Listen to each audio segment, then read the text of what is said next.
तो हेलो दोस्तों, आप सभी लोग कैसे हैं। उम्मीद करता हूं आप सभी स्वस्थ होंगे और मस्त होंगे। मैं रितेश यादव आप सभी का स्वागत करता हूं मिशन सिलेक्शन इकोना श्रावस्ती में। जैसा कि आप सभी लोग जानते हैं कि यूपी बोर्ड एग्जाम होने वाला है। यूपी बोर्ड एग्जाम से संबंधित बहुत सारे इंपॉर्टेंट टॉपिक आप सभी के सामने आ रहे हैं, तो मैं उसी में से बहुत इंपॉर्टेंट टॉपिक यानी निचोड़ आप सभी के सामने लेकर आया हूं। और यहीं से आपके वीडियो में प्रतिवर्ष पूछा जाता है और कुछ प्रश्न उसमें ऐसे भी हैं जो कई वर्षों से नहीं पूछे गए हैं, उनके भी संभावनाएँ जताए जा रहे हैं कि यहाँ से प्रश्न हमारे पूछे जाएंगे या इस वर्ष ये प्रश्न बनेंगे। तो उन टॉपिक को मैं लेकर आया हूँ, तो आप सभी लोग उस टॉपिक को देखिए और क्वेश्चन बैंक में अंडरलाइन कर लीजिए कि यहाँ से प्रश्न बनेगा, तो हम इसको पेपर में रट लें, याद कर लें और इसको कर डालेंगे। ठीक है, तो अगला हमारा टॉपिक है, इससे संबंधित क्या है कि अग्न्याशय।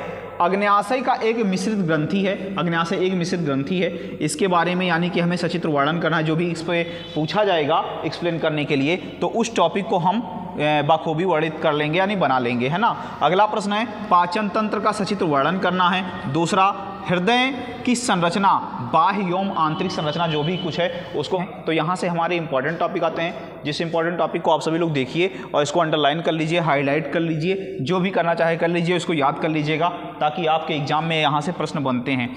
फिर कह रहा है दोहरा परिसंचरण तंत्र, भोजन में लार की भूमिका, कि भोजन में लार की भूमिका क्या है। दूसरा टॉपिक होगा नेफ्रॉन एवं वृक्काणु, है ना। यहाँ से अब इसके दो टॉपिक हमारे हो जाएंगे, यानी वृक्क की रचना और यूरिन का निर्माण कैसे होता है, उसके सचित्र वर्णन का आपको एक्सप्लेन करना पड़ेगा, सचित्र वर्णन करना रहेगा।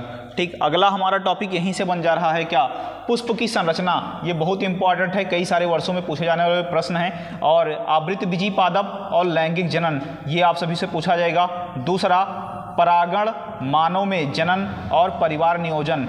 परिवार नियोजन में आप सभी को जो हमारे टॉपिक हैं, नर यहाँ पे होना चाहिए, नर क्या होना चाहिए, नर, है ना, नर और जंस, नर और मादा, नर मादा में जनन कैसे होता है। दूसरी टॉपिक जनसंख्या नियंत्रण, इसके बारे में, और जनसंख्या नियंत्रण। फिर होगा यौन संचारित रोग के बारे में पूछ लिया जाएगा। यौन संचारित रोग के बारे के बाद क्या हो जाएगा, यानी कि खाद्य श्रृंखला, है ना, खाद्य श्रृंखला से हमारे प्रश्न बनेंगे। तो इस तरह से महिला पुरुष मतलब नर और मादा, है ना, के बाद ही यंत्र। अगला हमारा टॉपिक हो जाएगा पारितंत्र से मानव स्वास्थ्य एवं रोग, और ये टॉपिक नहीं होगा, यहाँ पे होना चाहिए क्या नाम है, कायिक जनन।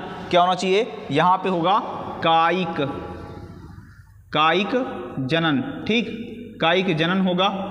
और कायिक जनन के बाद में हमारा क्या टॉपिक बन जाएगा, इनसे लाभ एवं हानि, कायिक जनन से लाभ एवं हानि।